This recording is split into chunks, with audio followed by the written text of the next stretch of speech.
Je suis aussi militante syndicale, je suis élue à ce titre au comité technique de l'Université Bordeaux-Montaigne et au conseil d'administration de la commune d'Aquitaine, qui est l'espèce de super établissement qui regroupe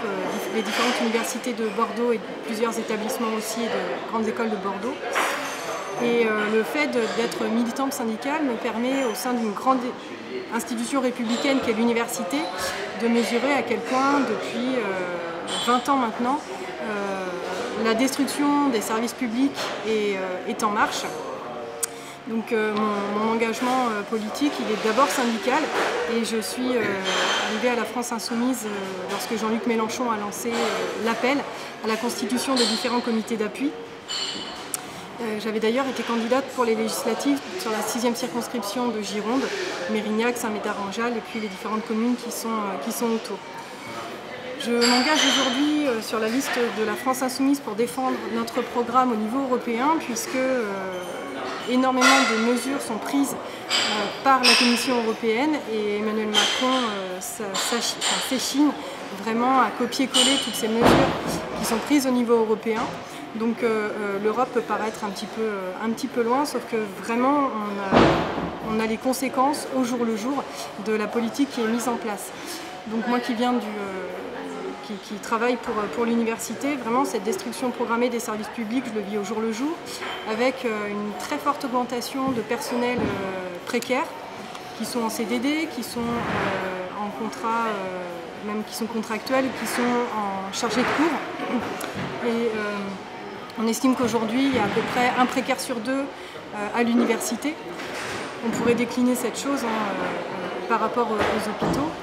La logique des contrats aussi prime maintenant à l'université. Et puis la précarité, on la voit par rapport aux étudiants.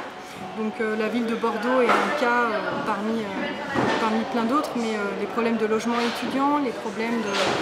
voilà, tout ce qui concerne la baisse des appels, toutes ces mesures mises en place par Emmanuel Macron au début de son mandat, nous on en mesure les conséquences véritablement au jour le jour. Donc l'objectif, évidemment, c'est de défendre une éducation et un enseignement supérieur qui reste ouvert à la majorité, c'est-à-dire qu'avec que le baccalauréat soit le seul ticket d'entrée pour entrer à l'université. Et parmi les mesures en cours, la mise en place de Parcoursup l'an dernier a bien montré la volonté de ce gouvernement de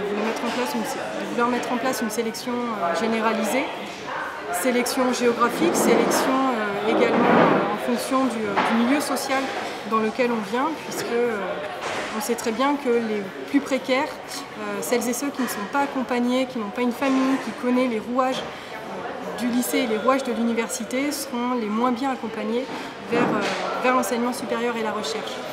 Et par rapport à l'actualité, il y a notamment une mesure là qui est en discussion, c'est l'augmentation des frais d'inscription pour les étudiants étrangers hors Union européenne.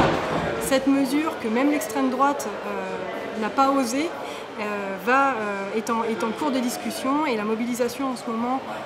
est en cours pour pouvoir lutter contre cette mesure qui est absolument scélérate, puisque les principaux concernés par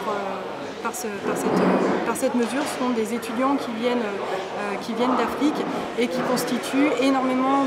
d'étudiants et d'étudiantes et de doctorants et de doctorantes dans le système universitaire français. Donc ce que proclame notre gouvernement, c'est-à-dire une sélection par le mérite, en fait, c'est une